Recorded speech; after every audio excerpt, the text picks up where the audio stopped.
a Danish master of the invisible, wrote masterpieces that whispered instead of shouted, and then the world forgot his name entirely. Herman Bang's The Grey House is a haunting descent into the mind of a man imprisoned by memory, where silence speaks louder than any cry. This 1880 novel changed European literature. Almost no one has read it. Welcome to Haberdash Books. Subscribe for new forgotten classics every week. Find the full audiobook, our Patreon, and our full catalogue at haberdashbooks.com. Links are in the description below. Herman Bang was born in 1842 into a world of Danish refinement and social expectation, yet from childhood he felt the weight of displacement, a sensitive soul navigating a rigid, aristocratic society. As a writer he became a revolutionary, pioneering what critics call impressionistic prose, a technique that abandoned plot-driven narratives for the delicate psychological textures of human emotion. His novels read like dreams, fragmented, layered, hypnotic. Det graa hus asterisk, published in 1880, stands as his masterpiece, a haunting exploration of an aging nobleman and his wife, locked in the spectral chambers of their ancestral estate, trapped by memory and the ghosts of their own unfulfilled desires. In Denmark, Bang was celebrated as a visionary, a literary prophet. Across Scandinavia and continental Europe, readers recognized him as a genius who had unlocked new possibilities for the novel form. Yet by the early 20th century, as modernism and realism dominated literary consciousness, Bang's delicate, introspective work seemed to vanish from the global conversation. He died in 1912, celebrated in his homeland, but already fading from international memory. Today, more than a century later, The Grey House remains one of literature's best-kept secrets outside Scandinavia, a work of staggering psychological depth and poetic beauty that influenced generations of writers who themselves became famous, while Bang slipped into obscurity. His influence persists, his name does not. A note from the translator. I first encountered Herman Bang's The Grey House while tucked away in a corner of a cozy Copenhagen bookstore. Bang's writing painted vivid scenes of life's most delicate moments, and I was immediately captivated. I knew then that I had stumbled upon something that needed to be shared with a wider audience. Herman Bang, a pivotal Danish author from the late 19th century, was a master of impressionistic prose, pioneering psychological insight. His works often linger in the shadowy corners of human experience, exploring themes of isolation and existential reflection. Though he was revered in his native Denmark, many of his works remain a hidden treasure for English readers. The Grey House is a compelling narrative rich with the internal landscapes and quiet complexities that exemplify Bang's genius. English readers have been missing out on this poignant masterpiece, a tale that reveals so much with its haunting whispers rather than loud declarations. Its resonance lies not only in its story, but in the deep emotional truths it uncovers. In translating this work, I endeavored to maintain Bang's evocative language and the rhythmic flow of his prose. I focused on preserving the original texture and the subtle cadence of his voice. One of the joys and challenges was conveying the unique atmosphere Bang creates, the tension within stillness, the power in silence. I aim to let his elegant sparsity shine, choosing words that reflect both fidelity to the Danish text and accessibility for today's English-speaking listeners. As you listen to The Grey House, I hope you feel the same profound connection to the characters and their world that I did. May you find yourself captivated by the quiet drama and introspective beauty that make this novel so unforgettable. Enjoy the journey. Samuel Chatwin, Haberdash Books, 2026.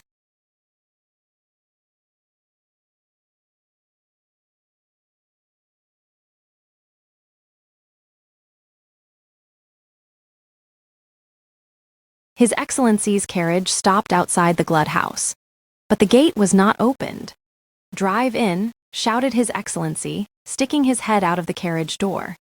As he turned his face, he saw the stooped and the smooth-shaven man from the morning standing under the gaslight in conversation with a man in a fur coat, his back turned. A violent twitch passed over His Excellency's face, and it was as if he recoiled into the carriage, which rolled into the gate.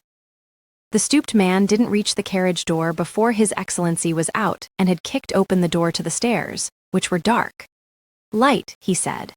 The stooped man ran, with a lighter like a gnome, in front of His Excellency up all the stairs, thoughtlessly lighting all the lamps. His Excellency rang the bell and saw two eyes that appeared behind the door's peephole and then disappeared again. His Excellency rang again with a hand that trembled. Miss Erichsen had rushed into the dining room where the master of the hunt's widow, wearing a dressing gown, ate alone in the icy cold room under a gaslight. "It is His Excellency," said Miss Erichsen, who was almost out of breath. It startled Mrs. von Eichwald. Again. She lifted her head. "Then he wants money," she said. With a sudden glint in her eyes, which Miss Erichsen noticed, even though the chief game warden's wife had lowered her lids to conceal her gaze, she said after a brief pause, almost softly, "One cannot turn away His Excellency, misannounce him to the counselor." Miss Erichsen looked directly at the chief game warden's wife for a moment. "As you think best, ma'am," she said and left. She opened the hallway door. "Will Your Excellency please come in?" she said, and opened the doors to the many rooms. "It is dark here," said His Excellency. "I will light some lamps for Your Excellency," said Miss Erichsen, lighting 2 candles on a console before leaving. His Excellency continued to pace back and forth before the 2 candles, which cast his wandering shadow across the ceiling, while the golden ornaments of the rococo walls glimmered in and out, as if they were living arms trying to grasp the flickering shadow. "It is His Excellency," said Miss Erichsen, standing in the middle of the counselor's room. The counselor lifted his deformed head, and a flash like a yellow lightning bolt shot from his seeing eye. "Let him come in," he said, speaking quite clearly. "I have been expecting him." "Very well, Mr. Counselor." The counselor had lifted his right, healthy arm. "Remove the cushions," he said. "Yes, Mr. Counselor." Miss Erichsen did so. "And take the lampshade off the lamp." "Yes, Mr. Counselor." Miss Erichsen lifted the shade. "His Excellency is welcome," said the counselor, whose tongue was steady in his mouth. "It is me," said His Excellency, stepping forward into the room. "I can see that," said the counselor, who did not take his healthy eye off His Excellency's face. "You have returned." His Excellency clenched one hand. "It's urgent," he said. "I need money." The counselor remained silent, his eye still on him. "I must sell," said His Excellency, and as he suddenly turned his head towards the counselor's face, whose one eye remained fixed on him as if counting the beads of sweat on His Excellency's forehead, he said, with water springing from every pore of his body, "Are there indeed papers?" The counselor let the words fade away. "When do you need to sell?" he asked. "At once," said His Excellency, unconsciously raising his left hand to wipe the sweat from his temples. "Today." Asked the counselor, who didn't move. At the sound of his voice, His Excellency suddenly straightened his entire body, and the large veins in his forehead swelled with enormous tension as he said very abruptly, "So there are saleable papers." His tongue had paused for a second in his mouth before the word saleable, but his voice sounded as always. "Then you must sell," he said. "For how much?" His Excellency was silent for a moment. "For 30,000, he said, nodding his head. The ticking of the clock could be heard. The counselor did not respond, and His Excellency said without looking at him, "You must understand, it is necessary." The conference counselor raised his healthy right arm. 30,000, that's a lot of money, he said, and with an attempt at laughter that resembled a bird's cry, he added, "Geniuses don't haggle." His Excellency lifted his head and slammed his blue-white, clenched fist down on the massive table. "Glud," he shouted, and the table shook under the force of his hand. "Is the money mine, or not?" The conference counselor looked directly at His Excellency, and even his lifeless, drooping eye seemed for a moment to gain a bit of brilliance and clarity, as he said in a voice that suddenly, perhaps for the last time, regained the tone whose scorn had once halted a run on his firm when the banks wavered. "You know they are yours." His Excellency's head fell onto his chest. His lips were as white as his beard. And the conference counselor almost rose in an overwhelming feeling of triumph. They are to be paid out immediately. He reached his sound hand toward a bell on his desk, but then drew it back. No, he said, perhaps not even knowing himself whether he acted out of pity or cruelty. Take the keys yourself. The key ring fell from his healthy right hand into His Excellency's half-open hand. There's the key to the safe. The ledger is in the compartment on the left. His Excellency's hands were as cold as the iron they grasped as he opened the safe door. Yet he found his way in its compartments as if his hands moved there every day. There, he said, placing the ledger on the table. The scratch of the pen was heard as the conference counselor wrote. There, he said, sliding the note away. Will you sign? The conference counselor's eye observed His Excellency as he wrote on the presented page. Thank you, said His Excellency, lifting his face. But the conference counselor apparently didn't see His Excellency's half-extended hand. He examined the receipt, and a twitch like a grimace passed over his paralyzed face. Your hand has become so easy to write with, he said to His Excellency, who had risen. Will you put your seal beneath? A flush spread across His Excellency's face, but he only uttered a yes that sounded like a groan. There's sealing wax in the cabinet, said the conference counselor, his eye still following His Excellency as he retrieved the sealing wax and had to light a candle and carry it over, removing the massive signet ring engraved with the White family's arms. His Excellency held the wax in the light a bit too long, so an excess of wax swelled up, like the first trickle of blood from a wound. It's good, said the conference counselor, examining the seal. His Excellency had the ring back on his finger. Farewell, he said. Farewell. His Excellency left. The conference counselor tapped the bell on his desk twice, and Mr. Hanson entered through the small panel door. Put things in order, he said. Mr. Hanson closed the safe, extinguished the light, and put it away. Get the file, said the conference counselor. Mr. Hanson retrieved the White's file. Open it. Mr. Hanson complied. Thank you. The counselor placed His Excellency's document on top of the large pile. That's good, he said, closing it himself. As Mr. Hanson took the file, the counselor looked up at his scribe. Now you should collect your claims, he said. It's about time. Mr. Hanson moved his pale hands nervously. But said the counselor, you do have collateral. Mr. Hanson didn't reply. What else do you have besides the emperor's brooch? Jewelry, Mr. Counselor. The counselor stared at him. What kind? Asked. A diamond necklace. The counselor shifted his gaze. Money is better, he said. Such stones can drop in value. Yes, Mr. Counselor. The counselor turned his head. The screen, he said.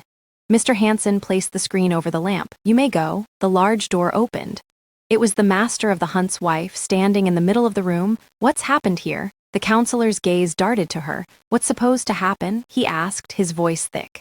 As you wish, said the daughter, but this must end. And we don't need the Whites anymore. The counselor didn't respond. She placed cushions behind his back, feeling his trembling.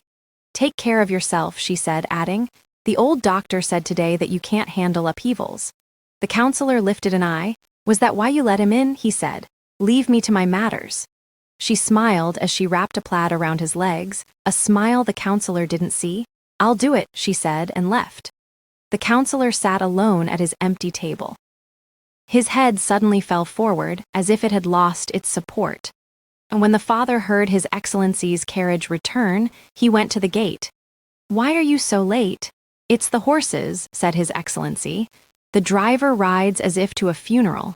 What's wrong with the horses? The father asked sharply at Johann as His Excellency began climbing the stairs. The gelding won't go any further, Johann said bluntly. Go, the father said, red with anger. This must end. Yes, that's what it takes, Johann said as before. The father followed His Excellency. Ring for George, said the Excellency. I need to change. Yes, said the father, going to his own room. The mother was still seated at her mirror, while she heard the father moving and changing. Since the lady companion had left, she hadn't moved. Only occasionally did she open her eyes and close them again. The father knocked on her door. Yes, come in, she said. The father entered, dressed in tails. Shall we go down? He said. The mother remained seated. I have thought so much today, she said, moving her folded hands towards the table. About what? Father spoke. Mother's lips quivered momentarily, and there was an expression on her mouth akin to that often seen in prisoners. I, she said, have thought of only one thing for many years. She paused, and now I have thought it through. She moved her lovely hands. That's why I want to talk to you. Father, standing in the dim light, gestured with his hand.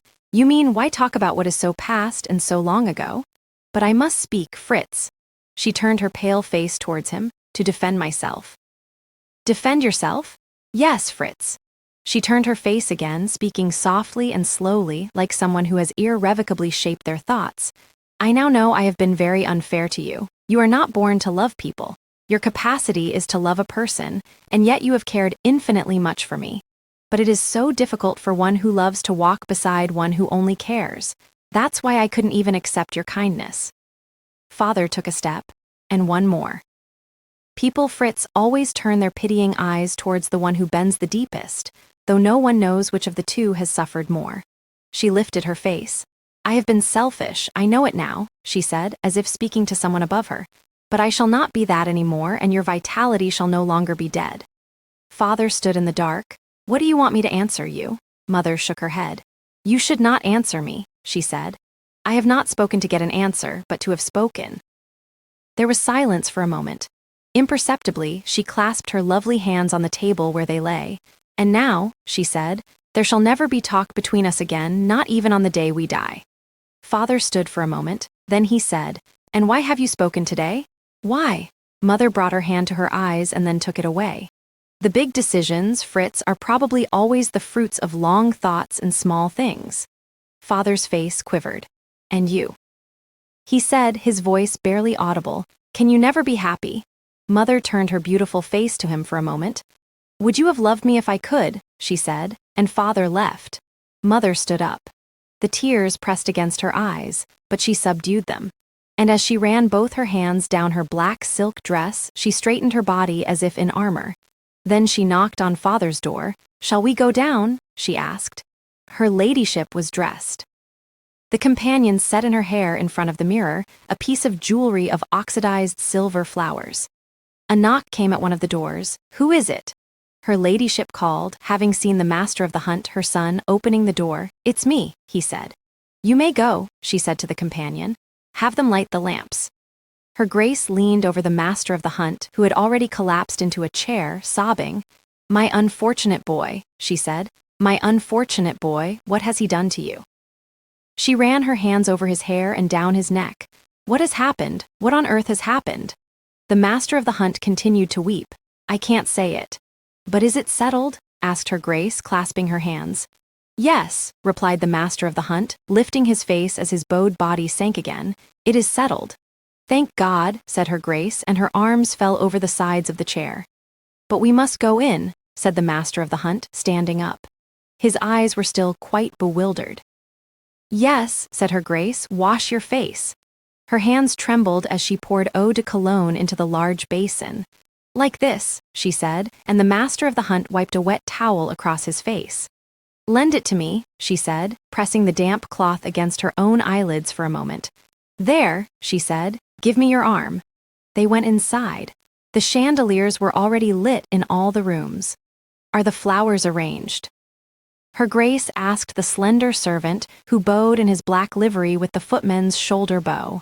Yes, your grace. Good, then open, said her grace, taking a seat. Yes, your grace. The servant left. Have you seen him now? Her grace asked. Number, then stay here, said her grace, and they both waited under the lit lights. The mother entered with His Excellency, on whose chest George fastened the Grand Cross. When the servant had gone, the mother smiled and said, How elegant you must be. Yes, we all flaunt it, don't we? The mother looked at the cases with all His Excellency's medals still on the desk. There are many, she said. Yes, said His Excellency, closing the cases and putting them in a drawer. They've been good for business. As the mother opened the door to the living rooms, His Excellency called out, Is Hans there? Yes, replied the master of the hunt. Come in here. The master of the hunt walked across the floor while her grace watched him. There, said His Excellency, standing by the desk, handing him the note as if it were a prescription for cough drops. Sweat appeared on the master of the hunt's forehead. "Thank you," he said and left. The slender servant announced Madame Rapp, who spoke in a deep voice like a man and apologized for bringing her silk poodle. "But I swear to God I don't dare leave the creature alone with the servants." Everyone gathered around the little animal, which was placed in Madame Rapp's lap. "The creature is ill," said Madame Rapp. Christensen fetched it from EU, but the creature got sick and must have nothing but port wine and quinine. Everyone laughed while Madame Rapp said to His Excellency, who had just entered, "Good evening, Old Excellency, how are your kidney stones?" "Good evening, Augusta," he said, pushing his chest out, as if shrugging off a burden. "It feels good to see a person." "But Grandpapa," said Mother, "what do you consider us to be?" "Honestly," said His Excellency, "I don't know, you're part of the family after all." The servant announced Baroness and Baron Rosencrantz, a young official in the Ministry of Foreign Affairs, a relative of Count Eck. The Baron and his wife had just returned from Italy, and Her Grace asked the Baroness, who wore a low-cut yellow dress, about familiar regions and cities. The Baroness expressed her preference for Florence, saying, "Oh no, I can't stand Rome. You feel so tiny amidst it all." His Excellency replied, "How big do you want to be?" "Dear Uncle H. you'd prefer to feel as if you were of ordinary size." "I love Rome," said the Privy Councillor's wife in her deep voice. "Wandering around there, you realize the ancients were at least as wise as us. Yes, Rome and my mountains, I'd like to have those. But," she said, giving a little pat to the poodle, "Rome is for those who have started to turn their beak downward. Grow old, Lydia, and you'll understand your Rome." Her Grace thought nothing was as beautiful as the Mass in the Vatican. Over by the windows, Baron Rosencrantz, while the Marchioness entered, said to the huntsman that Naples was wonderful. "Yes, it's been so long since I've been there," said the huntsman, who moved away to the dining room, quickly having the slender servant pour him a glass of Madeira, as the door to the corridor opened and young Fritz came in. "Is that you?" said the huntsman, putting down the glass.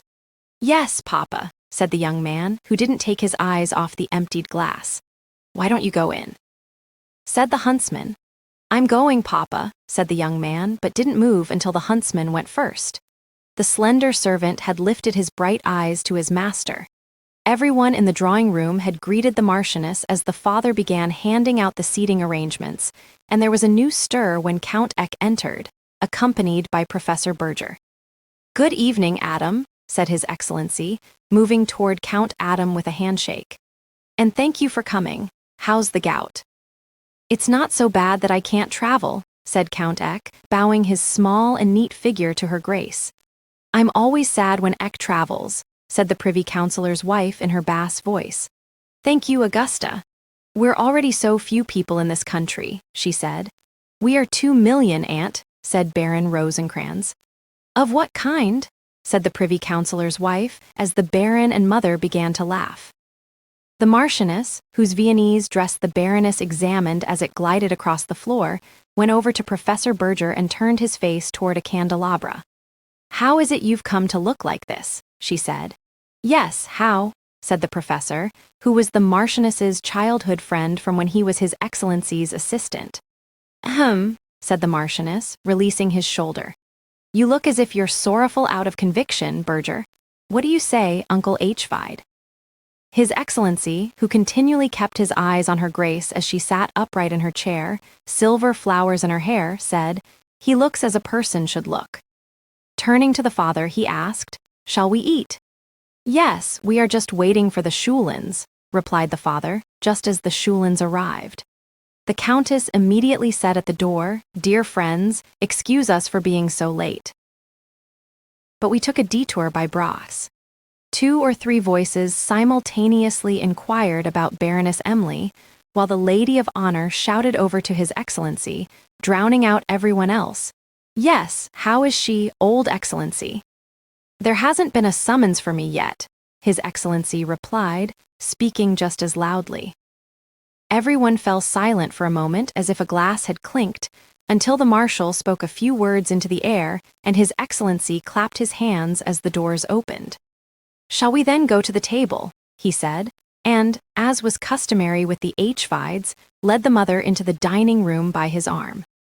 Everyone stood as the gentleman sought ladies, and the lady of honor said to Count Eck, "It's us, Adam," and handed the young Mr. Fritz the poodle, which was to be placed on a blanket in the dining room.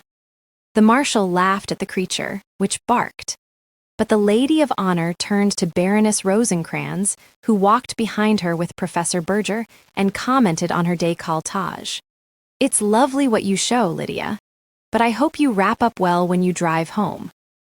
Count Eck and the professor laughed as everyone entered the dining room, her Grace with the master of the hunt last, and there was a shuffling of chairs around the wide table until her Grace had taken her seat, and everyone sat as Georg brought the soup around and the slender servant bent behind the mother. "Sherry or Madeira?" "Oh, the old, delightful things," said the marshal, looking across the table as she took a glass from the centerpiece-filled table and let it shine in the light. "Familiar sights," she said. "Yes, they are delightful," said the lady of honor. Everyone talked about the glasses. "Yes," said the mother to Count Schulin, who sat to her left. "They were bought by my father-in-law's grandfather. They date back to the Regency." The marshal, still holding the glass in her hand, said to His Excellency, "I remember them well from my childhood, Uncle H-Vide." His Excellency, who probably hadn't heard her words, said, "Yes, they are still here," while a twitch suddenly crossed the master of the hunt's face, and the slender servant, now standing behind young Fritz H-Vide's chair, cast bright eyes toward his master's face. "Sherry or Madeira?" "And only my favorite flowers on the table," said Count Eck, bowing his small and fine head to her Grace. He had fastened one of the table's 1,000 pansies in his buttonhole, which was without a rosette. Like His Excellency, he wore only the Grand Cross. "It is always H-Vide," said her Grace, who all at once remembered such things. "Yes," said Count Eck, "that is one of his talents." His Excellency, who had heard it as he did everything her Grace spoke about, said, "A talent? The day is long, dear Adam. These things reside within and emerge when necessary." "Perhaps they reside in the heart, Grandpapa," said the mother, who had gathered a bouquet of pansies strewn across the cloth and pinned it to her chest. "I'm not sure of that," His Excellency replied. "It's a sad flower," said Count Schulin, looking at the bouquet on the mother's chest. The mother paused for a moment and gently touched the pansies. "It's for remembrance, Schulin," she said, a bit softer. "Don't you know, Ophelia says so." The Count took a bite of fish. "Really?" he said. "It's been so long since they performed that play." "Thank God," said His Excellency. "There should always be a ban on what the actors mutilate." Those at His Excellency's end of the table laughed while the mother said, "I know nothing like Grandpapa's hatred for the theater." The Privy Councillor's wife said, "He's right. They should never have torn down the Blue Tower." But His Excellency said, "Let them mimic the rest of the monkeys as they like. But they should leave the great thoughts alone and not distort them with their thick, stupid tongues. If any of them understood Hamlet, he wouldn't dare play it for fear of rotten apples." Goethe was wiser. He wrote his plays so no one bothers performing them. "But does anyone read them?" asked Count Eck. "Yes, Adam," said His Excellency. "His kin do, and some will continue to." The Countess mentioned she had once seen Booth during a stay in London, and Baroness Rosencrantz, who found conversing somewhat challenging, seized the word London to return to Professor Berger's journey. The Baroness couldn't escape the notion that Rome was truly overwhelming. "What is overwhelming?" asked the professor with a smile. "Oh, well," said the Baroness, as talk of travels suddenly spread and they discussed half of Europe. "It's like Michelangelo. It's just too much." "And then there are some distortions," the Baroness concluded about Michelangelo. "Distortions?" His Excellency suddenly said, "You're right, Lydia. That's what the man intended." He knew the chains and where they were bound. Her Grace's face momentarily became as stiff as a mask at His Excellency's words, but she quickly bowed her head and said, at her Grace's end of the table, the talk of travels had shifted to a conversation about Catholicism. "I always find that Catholics can rest their heads so peacefully." Professor Berger lifted his head from his plate. "Once they've compelled themselves to rest, Your Grace," he said, They may be raised for it, Professor, said Count Eck. Countess Schulin jumped from Catholicism to their own pastor at the estate, who was new. Dear, said the Countess, he's one of those who comes to church with a pipe in his mouth and a bowler hat. I never listened to him, of course, she said, but we probably won't avoid the folk high school and all that. There was general talk about Grundtvigianism. Well, said the Privy Councillor's wife, Grundtvigians aren't the worst. They sing until they have strong lungs. Those folks dare to look their God in the eyes. The Marquise clapped her hands on the table and said, Aunt Augusta still swears. Yes, my girl, said the Privy Councillor's wife, and I'll keep doing it until I die. His Excellency, drinking water from his glass, mused about Grundtvigianism. Yes, my half-brother was mad, but he had his moments of clarity. He turned sin into joy and joy into a sacrament. He spanned heaven over the earth, and that's difficult. The master of the hunt, looking over his empty glasses, muttered, Papa will end up being the only wise one in the country. The Privy Councillor's wife, resuming travel conversation, spoke about the Carpathians and said to Mrs. Harriet, You've been there too, haven't you? No, Aunt Augusta, my legs won't take me there. While Countess Schulin laughed and said, The Privy Councillor's wife has worn out 10 ladies' companions. And what do you want up there, dear? The Privy Councillor's wife's expression changed, and she said, When you get a bit high up, you're alone, my dear, and the world it takes on a different face. What kind? Asked the Marquise across the table. A bigger one. And perhaps to interrupt herself, the Privy Councillor's wife suddenly said to young Fritz H. Vide, Oh, Fritz, will you tend to the animal? It's time for its medicine. Mr. Fritz got up, and while everyone laughed, poured a quarter glass of port onto a saucer in front of the creature that was placed on a rug by the stove.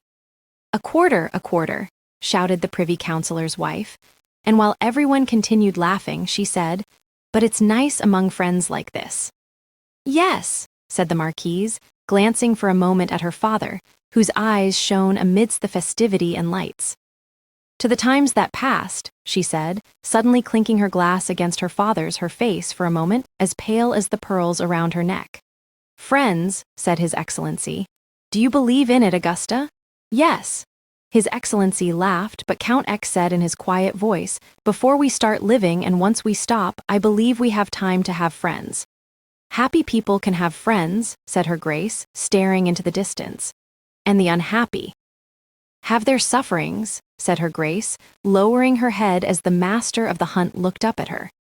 Mamma, he said softly, clinking his glass against hers. I, said His Excellency, have, Adam, heard of horses that pull the same load, sometimes licking each other. I've never seen any other kind of friendship. Count Schulin began to laugh so hard his napkin shook, while the Privy Councillor's wife said, Yes, your impossible old Excellency. And the father, also laughing, said, One wouldn't think Papa only drank water.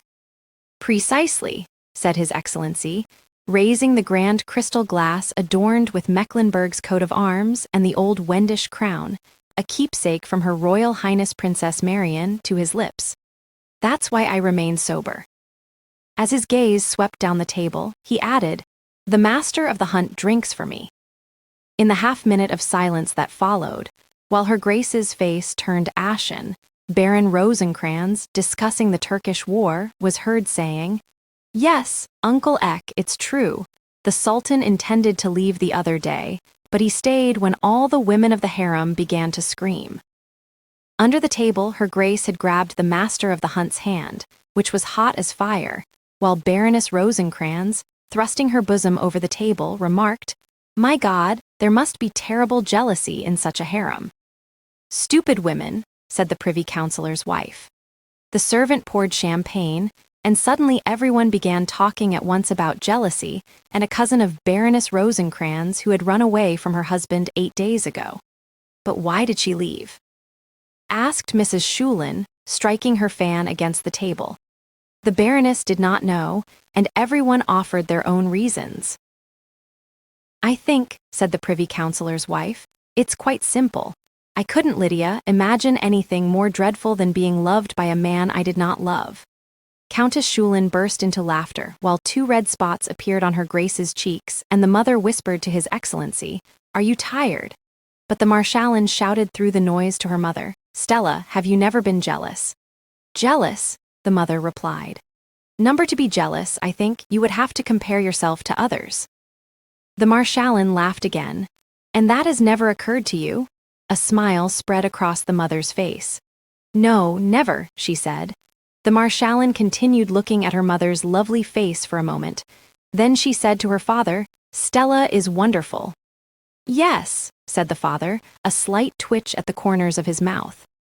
His Excellency had once again straightened in his chair and observed the mother when he suddenly said, softly or rather with a sigh, in a voice she did not recognize, and with a look in his eyes she had never seen, "So you are indeed happy."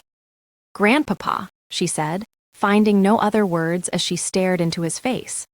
It was as if she saw 1,000 things illuminated by a single flash of lightning. Her hands fell to the table, but His Excellency had turned his face away.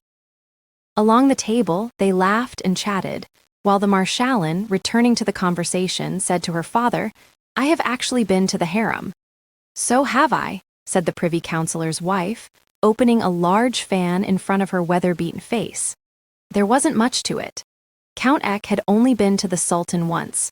During the years, he stayed in Athens to guide the young king.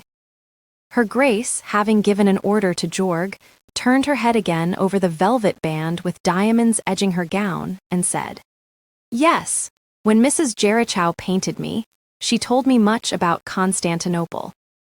By a peculiar train of thought, perhaps from the women of the seraglio to Jules, the lady-in-waiting suddenly began to talk about the councillor's wife and her dauphin, while she threw herself back in the chair with laughter.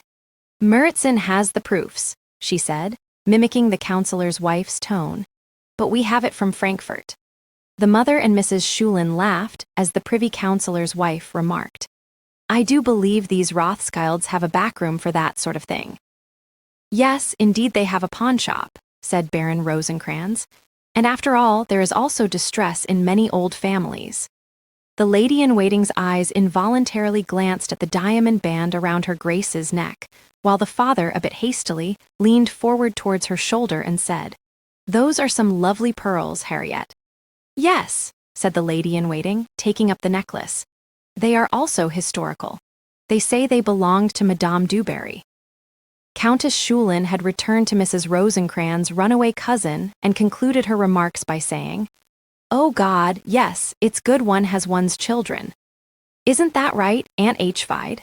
she said, nodding to her Grace, who smiled at her radiant necklace. "Yes," said Mrs. Rosencrantz, wiping her little cherry mouth with the napkin.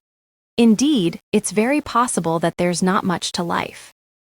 "Oh dear, Baroness," said the lady-in-waiting, laughing and suddenly turning to Count von Eck, she said, "Yes, Count Eck, what does a wise old man like you really think of life?" Count Eck lowered his small and refined head. "I'm not very interested in life," he said. "But still," the old diplomat, who always spoke rather slowly, said and smiled faintly, "I mostly consider it as shadows on a hanging sheet." The lady-in-waiting, who had furrowed her brow, said, "But, Eck, who then controls them, the shadows on the sheet?" His Excellency had stretched his hand out to the slender servant. "A glass," he said. It was a glass of champagne that His Excellency received and drained in one gulp. "Isn't all shadow play controlled," he said, "by an outstretched finger?" While the Privy Councillor's wife laughed, Professor Berger's voice was heard in the silence. The gentleman had become red in the face, saying, "It's always the primary goal to ease the patient's pain." The mother, who hadn't spoken for a few minutes, started at His Excellency's words and heard Count Schulin, who was mainly occupied with the silkworm near the stove, say, "The creature is damn drunk." The mother smiled and said, "The creature is clever." "Yes, indeed," said Schulin, who himself drained a glass to the venison. The lady-in-waiting, who had kept conversing with Count Eck, asked him about a leading politician, a popular leader. "You never truly understand anything," she said, "when you sit abroad for years like this. Do you really believe," she asked about the leader, "that he truly believes all his own words?" "Sometimes." And, continued Mr. Eck, he always believes he is the center of the universe. Envy him for that, exclaimed His Excellency. That is a faith no one should lose. More quietly, so only the mother and the minister heard, he added, the day you lose it, the sands begin to drift. The sands, grandpapa? Yes, the sands drifting through the desert. And His Excellency's voice resounded as before, and for a moment his eyes seemed overcome by an unfathomable sorrow. Who do you think, my girl, means more than a grain of sand in the hot sky? What are you talking about? He suddenly said aloud to Eck and the marshaller's wife. Politics, said the marshaller's wife. Politics, said His Excellency, having straightened himself and sat with his hands braced against the table. In this country, we have no politics. Politics means action, and anyone here who wants to act would immediately run headfirst into the speaker's podiums. And His Excellency laughed. Anyone who dared to chop down the podiums would be beheaded. Who thanked Anders Sando, or who thanked Bloom? The bishop from New Zealand could butter them up and lead them to the Dannevirke. The minister began to laugh with her masculine laughter. She thought of Hans Christian Ørsted and continued. Like that man, if only he could get around on his own legs, she said. His Excellency sat quietly for a bit before he said, yes, he was Anders Sando's brother. But it was still under Hans Christian's fingers that Ariadne's thread unraveled. Ariadne's thread? Asked the marshaller's wife from below. Yes, said His Excellency. From that day, one can perhaps feel their way if they care enough to understand what life is and where life resides. They all listened as Count Eck said with a continuation of thoughts. One of the most interesting things I know was seeing Charles Darwin in London. His Excellency said, what he believes, all the greats have believed. The one who walked headlong into Etna was the first to understand, and he knew he had understood. The marshaller's wife, unfamiliar with the philosopher from Etna and absorbed in her own mood, lifted her eyes and looked around the room. Yes, she said, so many men have truly come and gone through these rooms. Yes, said His Excellency, measuring the room with a long glance, many, and what remains, the fences around their graves. There was a moment of silence in the room. Then Count von Eck said, and the telegraph poles over the land. Yes, said His Excellency, to spread human lies. His Excellency took a spoonful of ice cream from the mother's plate. The conversation had nearly stopped, and Countess Schulin leaned down toward Professor Berger, who, while eating, used his very delicate hands almost like a woman. What has happened to Uncle Hfide? She said. I have this constant feeling like the floor is swaying. What did the Countess say? Asked the professor, who either hadn't heard or didn't want to hear. Nothing, said Mrs. Schulin as she opened her fan. It's so warm in here. Almost simultaneously, she, the marshal's wife, and the mother resumed speaking, as everyone joined in discussing the estates, the court, and Her Majesty the Dowager Queen, who is unfortunately ill. She has a stomachache, said His Excellency. While everyone continued talking, Count Eck, who had been observing the young man for some time, suddenly turned to Mr. Fritz Hfide. What are you thinking about? The young man lifted his pale face. The Count is asking me a moral question, he said. Which you aren't answering, laughed the Count. The young man replied no further, merely bowing his head. The slender servant brought 14 very small engraved glasses on a crystal tray, which he offered, bowing first to Count Eck. This is the Tokay, said Count Eck, who had taken a glass. Yes, said His Excellency.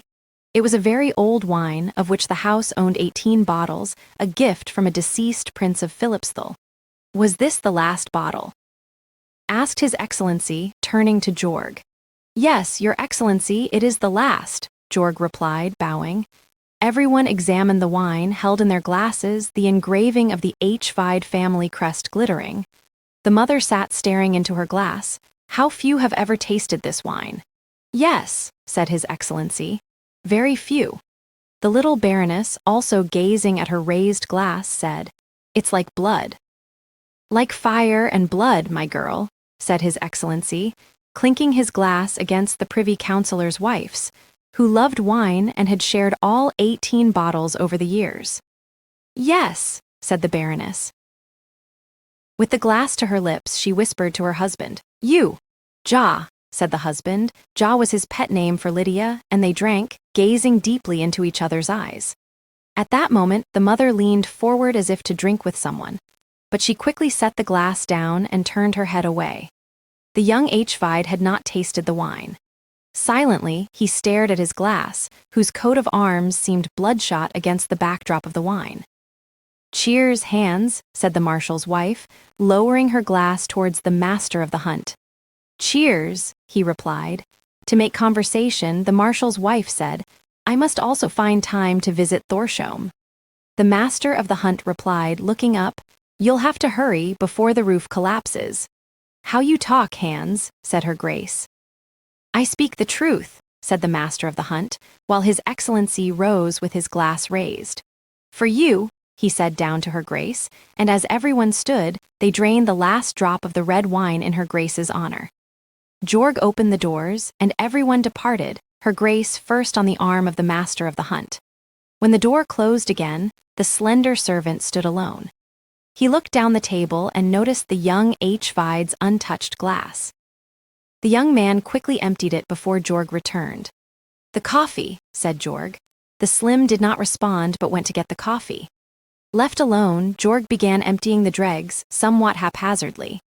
The coffee was finished, and the card table was set up in the central drawing room where His Excellency played cards with Count Eck, Schulin, and the professor. "Now I shall nap, my girl," said the Privy Councillor's wife, who always napped for a quarter of an hour after coffee, no matter where she was.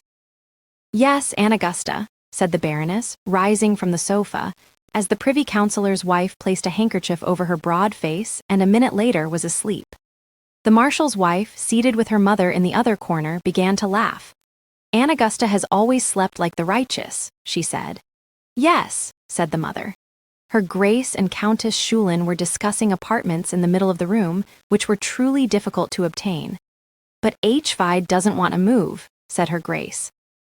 The conversation occasionally paused, and from the other room the sound of cards being played could be heard. The mother lifted her head slightly and said, "Such a strange day this must have been for you, Harriet." "How so?" said the marshal's wife, turning her face toward her. "Seeing us all again, after such a long time." "Yes," said the marshal's wife, "almost 20 years, and," she added, "I'm leaving again soon." "Leaving?" said the mother. "Yes," said Mrs. Harriet, her voice trembling oddly, "now that I've seen you." The mother didn't reply, and they heard the cards fall again. Then the mother, as if looking at something infinitely distant, said, "It was just before my wedding that you left." The marshal's wife had folded her hands over her knee. "Yes," she said, "it was just before your wedding." After a moment's silence, she added, "Not all of us can stay in the country." The father approached them. "What are you two talking about?" "We talked about one thing and thought of another," replied the marshal's wife. "Of what?" All three faces appeared together in the light of the standing lamp. "Oh," said Mrs. Harriet, "I, at least, was thinking of happiness and the course of life." The father did not answer, but the marshal's wife said, "I've come to the deep conviction that all sacrifice is useless." Countess Schulin had settled in a window alcove near Baroness Rosencrantz. "It must still," she said, "be strange for Harriet to have come home and now see all this." "How so, all this?" "Well," said the countess, and after a pause, as if thinking of something far in the past, "Harriet surely always loved Fritz. They've known each other since childhood. But then Fritz fell in love with Stella, and Harriet went down to her aunt in Vienna and married the marshal." Countess Schulin paused for a moment, "And now she comes back and sees how things turned out." "How did they turn out?" asked the Baroness, leaning forward in incomprehension. "Oh," said Countess Schulin, covering her eyes with one hand, "you are but a child." But she said, observing Schulin for a moment, seated at the cards, broad and strong, like someone who has maintained a good and varied appetite over the years, "Life will surely teach you many things." Baroness Rosencrantz pushed out her cherry lips. "Yes, I suppose it will," she said, sighing without knowing why. "Shall we go?" she asked the Baron, who approached. "Yes, my girl," said the Baron. And Baron and Baroness Rosencrantz, who were to attend a gathering at the English ministers, went around saying farewell. Jorg came running in from the hallway through the rooms to His Excellency. "Your Excellency," he said and continued in a whisper. His Excellency rose at that moment. "Is the carriage here?" he shouted. Yes, Your Excellency. Everyone stood up in both rooms except Her Grace. What is it? Asked the Privy Councillor's wife, who had awakened. My coat, said His Excellency, walking through the rooms. What is it? Asked the Lady Marshal, her face turned towards His Excellency. I must go to the bras, and turning to his father, he said, Take my cards. His Excellency went out. At the door to the stairs waited the bras coachman, who, pale, bowed his head over the large collar. It's urgent, Your Excellency, he said. I know, said His Excellency, stepping into the carriage. Drive. The bras horses struck sparks from the hard frozen snow. The bras gate was flung open before the steaming animals.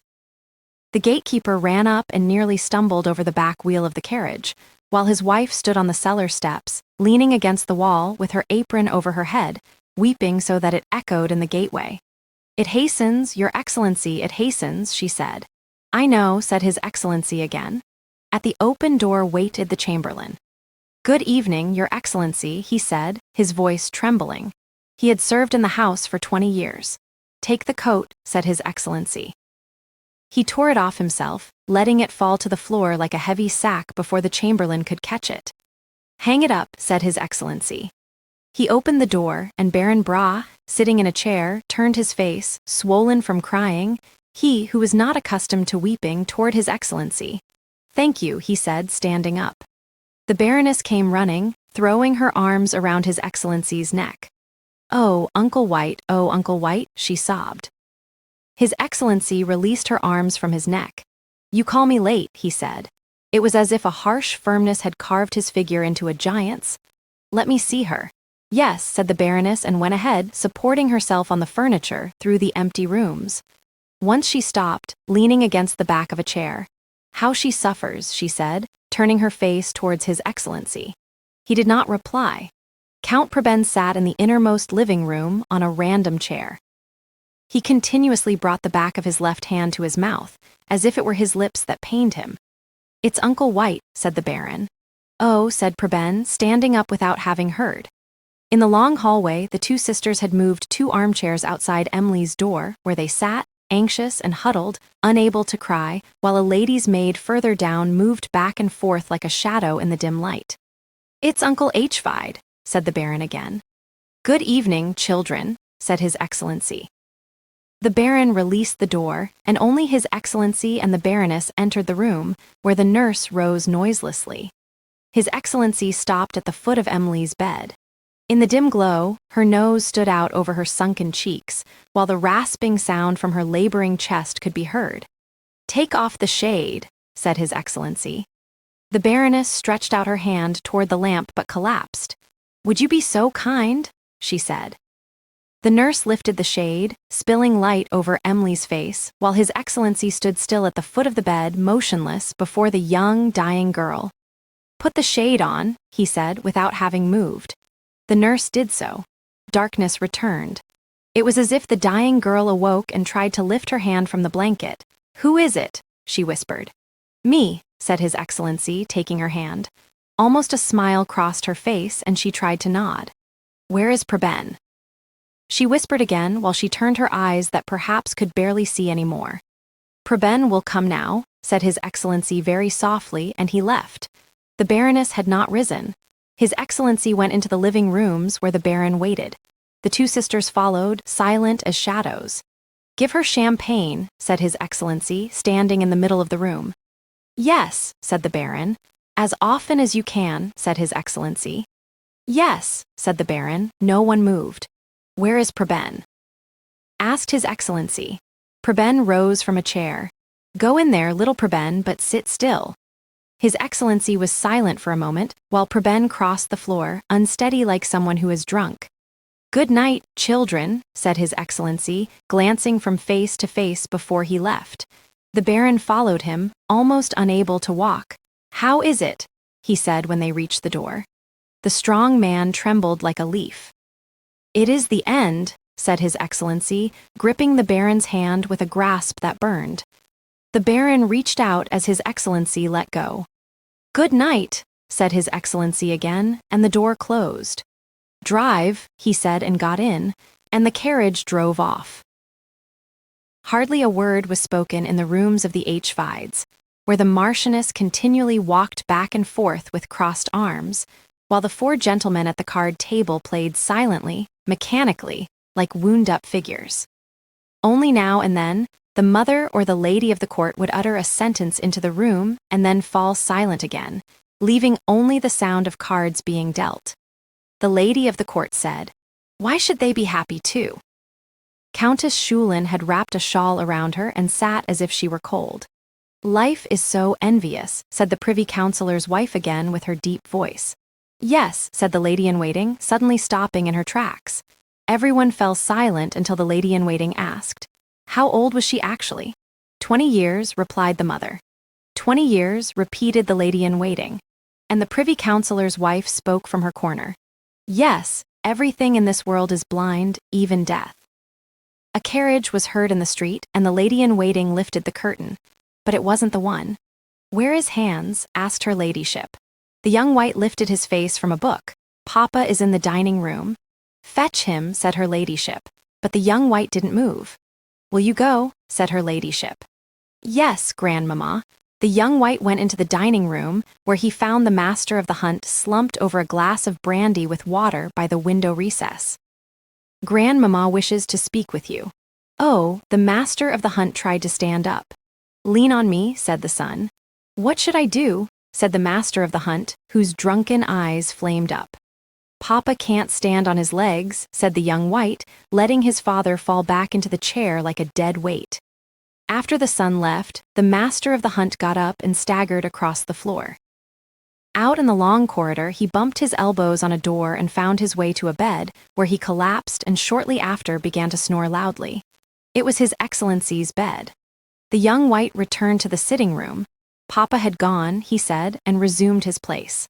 The lady-in-waiting kept pacing back and forth while everyone waited. "There he is," she said, lifting the curtain again. "Yes," said the mother and stood up. The carriage drove through the gate. Nothing was said until His Excellency came in and the Privy Councillor's wife saw his face. "So it was death," she said. The four gentlemen had stopped playing. His Excellency nodded without speaking. "Does she suffer?" asked the lady-in-waiting in a barely audible voice. "I give them wine," said His Excellency, and he went into the card room. "How did you play my cards?" he said to his father, and His Excellency sat down to finish the rubber game. The guests had gone. In the middle sitting room, her ladyship was dozing in her chair. The brilliant cord shone strangely around her neck in the heavy light from the nearly burned-out chandeliers. The mother and His Excellency were sitting in His Excellency's study, where it was dark. "Are you there, my girl?" he said. "Yes, grandpapa." The street lamp's glow fell into the room and flickered over the walls, where the portraits of the century's men emerged in uncertain light and then disappeared again. The mother spoke into the darkness. "Grandpapa, you shouldn't keep that practice." He turned his head. "Why not?" And suddenly he laughed. "Let them pay me to issue their death certificates," he said. There was a long silence, then the mother said, "You know, Grandpapa, when the two of us sit here, it feels as if we're looking at the same thing." "At what?" "At the wrecks." He didn't answer, and once again, silence settled over them for a while. Then His Excellency said, "Is she still sitting over there?" "Do you mean Grandpapa Elspeth?" "Yes," the mother replied. "She's still sitting and waiting." There was a moment of quiet in the darkness. Then His Excellency spoke. "There's nothing to wait for. A hole in the ground isn't worth that many thoughts." He fell silent again before his voice rose once more, "And what we fear most will come soon enough." The mother had bowed her head. "Perhaps not for everyone," she said softly. Silence fell again. His Excellency might have dozed off. The mother lifted her pale and lovely face in the darkness, and half without knowing it and very quietly, she hummed to herself. "As the plant withers because its root lacks moisture, as the flower pales because the sun cannot reach it, so I pale and wither away, for you do not love me." "Are you singing, my girl?" His Excellency suddenly asked from the darkness. The mother started. "No, Grandpapa," she said. "I was only sighing." Georg opened the door to the bright room, bowing on the threshold. "Her Grace has gone to the tea table," he said. "We're coming," said His Excellency, and they rose. That marks the end of Chapter 1 of The Grey House *, the opening to Herman Bang's masterpiece of memory and isolation. Discover the complete audiobook, free, at haberdashbooks.com, and subscribe for more forgotten classics that shaped the world in silence.